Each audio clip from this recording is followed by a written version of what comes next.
This video shows CCP flag-holding thugs harassing Brazilian Falun Gong practitioners who have been protesting in front of the G20 summit in Rio, Brazil.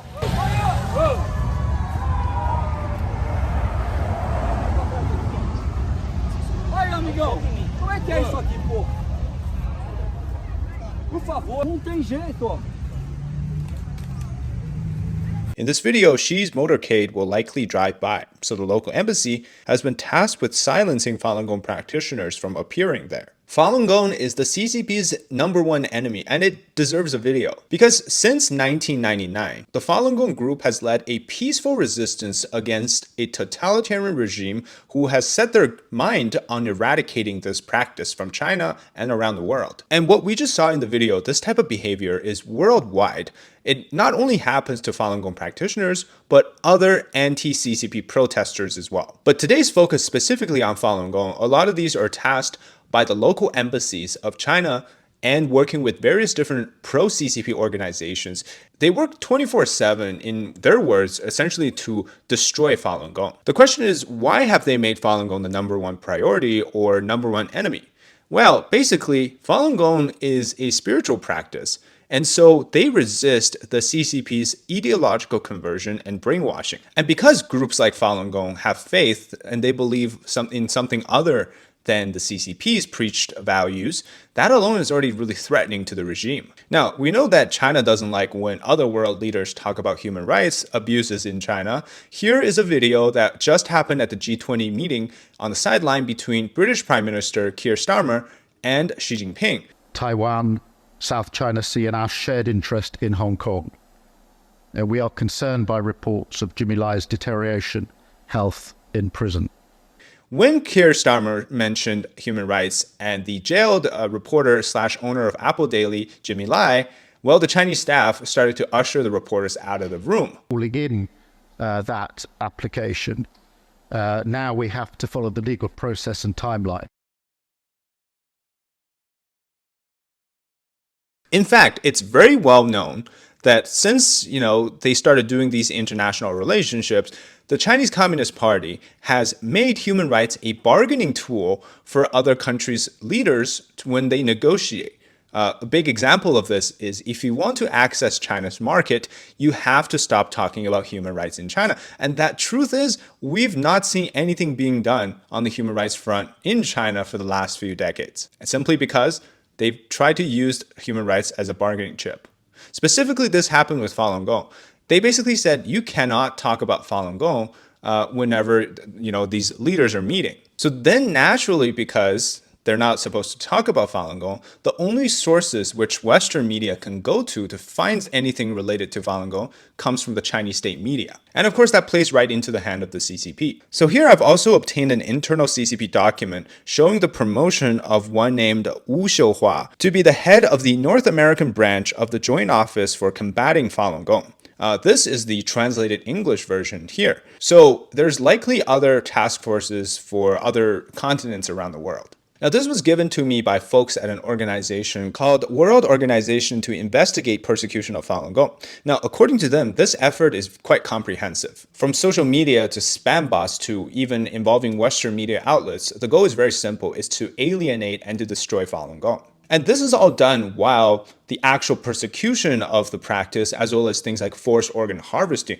Remember Mr. Cheng Pei-ming, the only survivor of forced organ harvesting in China, who made it out alive to the United States, and he was showing off his scar. All of that is not being talked about. Now, to be honest, I wasn't previously aware of this document at all. And when I heard about this and they gave it to me, being China Insider, I had to dig around and to try to confirm the identity of this document. And just based on the stamps alone, this was authorized by both the Ministry of State Security, which is the spy agency, as well as the Ministry of Public Security, aka the police force, and the joint task force that they formed for the North American so-called combating against Falun Gong is part of a greater apparatus, which I'll talk about at the end. So since at least 2021, they've set up focus on combating, or at least what they're calling is combating against Falun Gong operations in North America, which, if I had to guess, specifically the United States. The question is, why North America and why specifically the United States? and why Falun Gong? Again, a little bit of context to where we're at, right? Since 1992, Falun Gong has been spreading in China. And then 7 years later, in 1999, the CCP started to start a nationwide persecution campaign to crack down on Falun Gong. So if you've been watching the channel for a while, I've done a few videos on how China's social problems, they involve this lack of morality or moral values, and that there's an embrace, a total embrace of materialistic views, right? So when Falun Gong was introduced, they were preaching values like truthfulness, compassion, and tolerance. That was their core tenet. That alone is already impacting people differently than what the CCP wanted. Because the origin of the Chinese Communist Party is really built on bloodshed, built on people-to-people struggle, and built on the ideas of corruption. And with China having just gone through the 1989 Tiananmen Square of nothing happened, you can clearly see that the CCP doesn't want another movement to impact the blind following of the CCP ideology. And the person that started this all was former CCP leader Jiang Zemin. And his reason was very simple. He was jealous of the influence of the party. How do I know that? Well, because Zhang's rise to power was through the 1989 student protest, or the suppression of the protests. He was the biggest beneficiary of that. So it was very well understood within the party that whenever people seek change, whether that's wanting democracy or wanting another belief other than communism, well, that's when people start to lose faith in the party and they no longer have credibility. They just don't want that to happen. It was a very simple choice for Zhang, actually. Let people embrace moral values and eventually stop believing in the CCP, or crack down on them. So of course he chose the latter. Still to this day, you will be able to see these yellow shirts. Usually they're like older grandmas or even aunties or uncles from different families. They barely speak English, but they're handing you a flyer. You find this in major cities around the world. You'll find them doing the meditation exercises, etc. Right? So it seems like no matter what they've done for the past decades or so, the movement is still growing strong outside of China. Of course, in China it has gone underground. And then the question again is, why North America or the United States? My understanding is that some of the practitioners of Falun Gong who facing persecution, they escaped China. They founded this campus in upstate New York. Here, there's universities, college campus. There's the headquarters of Shen Yun Performing Arts, which we'll talk about next.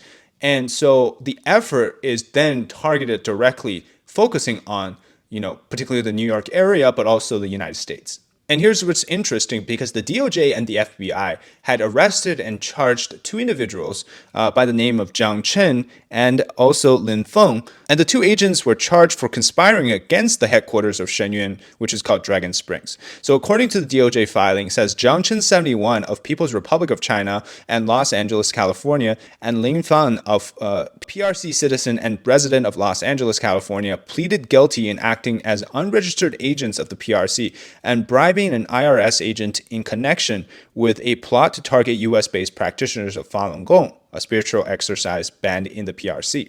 They've also done other efforts, from what I can understand, things like threatening to shoot up Dragon Spring, the location of Shen Yun in New York, slashing the tires on the tour buses of Shen Yun Performing Arts, multiple pictures here as I can find, and also more bomb threats to both the theater and the headquarters through things like email or letters. And here's three of the Shen Yun dancers on their YouTube channel talking about this. We actually received a bomb threat while we were performing. And what they've done in the past is the Chinese consulate would send letters to the theater administrators to tell them to not let Shen Yun perform. The theater administrator received a letter from someone with a Chinese name. The name was written in Chinese, and they said that they've planted bombs in the theater. And if you let the show start, they would detonate those bombs. We contacted local law enforcement and a canine unit along with police officers to sweep of the theaters where threats were received. After a thorough inspection, no bombs were found, and our performance was not interrupted. By the way, if you've never heard of Shen Yun, or you've been hearing a lot of rumors around this show, why not go see it yourself? I go every year. I think it's wonderful. It's a great display of traditional Chinese culture, and perhaps the only one that's doing the revival of traditional Chinese culture. I got the link in the description. You can go click on it and you can get tickets. And I'm not paid by them, but I did ask them if they can give me a code for the channel. And so if you enter David, you'll get a reduction on the processing fees for tickets. So yeah, check them out if you haven't already. Specifically about Shen Yun, I think, aside from all the other stuff, which I don't really know, but the one point I see why it threatens the CCP is the fact that the Chinese regime has long co-opted traditional culture for the use of propaganda, soft power, right? And so if you try to have an organization like Shen Yun or performance like Shen Yun, where they do a better job at presenting traditional Chinese culture, or in their slogan, China before communism, which obviously focuses on the period of the 5,000 years before the CCP took power, then you start to this whole narrative that the CCP puts up, where you can't live without the CCP, falls apart, right? Because China did have a rich culture before the CCP came along. They, in fact, eradicated Chinese culture in the 1960s, the Cultural Revolution, etc. So for them to claim that they are the actual herald of, traditional values is such a joke. And that's also the same thing that happens when they discuss democracy, right? They're saying that Taiwan has a messy democracy, that how Chinese people, don't need the Western form of democracy. It's such a lie, because clearly the democratic version of Taiwan, people there live much better than the mainland. So yeah, Shen Yun is not something that the Chinese government wants to see around the world, because it tells people, stop believing in what the CCP is portraying, that without the CCP, there will be a new China. And before the CCP, there was also the traditional China. So some of the other efforts, as I've learned, include threatening emails that the local Chinese embassies will write to the theater, telling them to stop having the performance, or pretending to be Falun Gong practitioners telling the theater. It makes you wonder why they're so obsessed with preventing people from seeing a show. And it seems even the reporters at the New York Times have been siding with the CCP on this, publishing multiple stories deliberately painting Shen Yun and Falun Gong as evil, clearly the same lines being repeated by the Chinese regime. And then all the while ignoring wholly those points on persecution and forced organ harvesting that's still happening in China. In fact, one of the reporter's father is a Chinese professor now working in the United States, but he belongs to a group, something called Western Returned Scholars Association. So here, even though the association was founded in 1913, way before the CCP came into power, but it's been co-opted now. Here is a video of Xi Jinping speaking at one of their welcome events.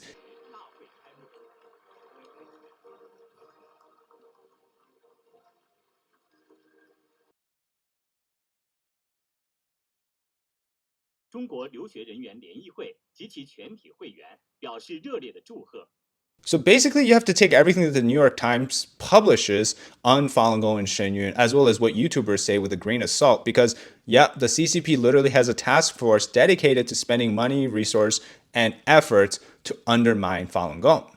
And here's Tim Pool talking about, I believe is its early days, being offered money by probably the Chinese government to post a video defaming Falun Gong. Falun Gong people are handing out flyers and stuff. And then it was really funny because China started hiring YouTubers. They offered, I'm pretty sure I got offered this at some point. I got an email where they were like, we'll give you $200 to post this video to your YouTube channel. And then I looked at the video and it was a guy being like, these really weird people, Falun Gong, like, what's this about? And then it was like a mini doc that was like 5 to 10 minutes long from some white dude complaining about this group. And I'm like, I ain't posting that to my channel. What is this? But a lot of people were like, $200, I'll take it. A show about traditional Chinese culture is threatening to the Chinese regime, and members of that performance are Falun Gong practitioners. Well, yeah, obviously that double threat makes Falun Gong the #1 enemy to the Chinese Communist Party. All right, that's it today for the episode. And if you enjoy the content, leave a like, comment below your thoughts on this particular topic, and also subscribe to the channel if you haven't already. All right, until next time, bye-bye.